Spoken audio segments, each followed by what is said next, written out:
Whether it's through the memification of the お前はもう死んでいる line, or you've actually, God forbid, watched the show, Fist of the North Star has a strange kind of permanence, where it constantly remains relevant in some form even over 3 decades later. So let's take a look way back and try to figure out what keeps Kenshiro fighting. Here's 5 things you need to know about Fist of the North Star.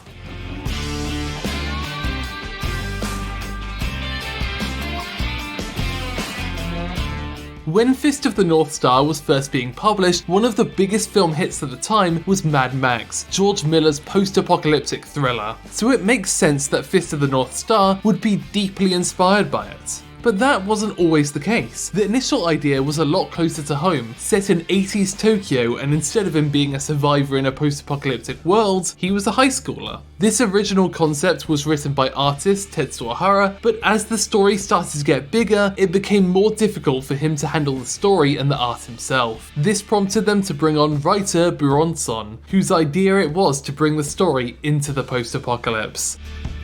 Hara claims that he almost cried when he was offered the chance to create the series, since his previous publications had been cancelled early on. It was his editor who suggested this new manga, a martial arts series where the protagonist uses acupuncture to defeat his opponents. The idea came about when he was hanging out near the jump offices and walked past an acupuncture clinic. This got him thinking, if there's points on the body that make you feel better, maybe there's points that make you feel worse. This strange idea became the basis for the Hokuto Shinken technique.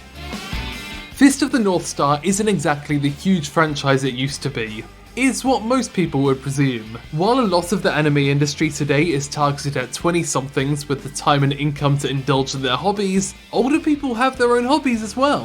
One of these being pachinko parlors, places filled with machines where you earn little balls and trade them in for items. Because of the demographic, this has been a chance for a lot of classic games and anime properties to introduce their branding. One of the largest has been Fist of the North Star and its prequel, Fist of the Blue Sky, both of which have been top performers for Sega's pachinko division. As you might expect, Fist of the North Star has been repeatedly referenced by other manga and anime, likely because it's the show that a lot of today's creators grew up with. The series has also found its way into real-life tie-ins, like manhole covers throughout the writer's hometown, and even a line of spirits that sold 480,000 bottles in a year. They've released a second batch this year, including even more characters. As I said before, it's all about demographics. Fist of the North Star fans aren't gonna buy figures or attend concerts, but they'll buy branded alcohol. The Ryuga Gotoku studio was formed by Yakuza creator Toshihiro Nagoshi, and since 2012 has mainly worked on the Yakuza franchise. But one glaring exception is Fist of the North Star Lost Paradise, a game that takes all the mechanics of a Yakuza game but gives it a Fist of the North Star coating. According to producer Daisuke Sato, they did have other ideas for franchises to collaborate with, but Fist of the North Star felt so perfect a match that it was the only one they ended up actually pitching. North Star Pictures, the rights holders, were similarly enthusiastic about the collaboration and allowed the developers to add any interesting ideas that might not have fit the manga perfectly. It may not have been a critical hit, but it got a lot more praise than previous Fist of the North Star titles. Thanks for watching OTAQUEST in Japan. Feel free to subscribe to find out more about the art and creation of Japanese pop culture.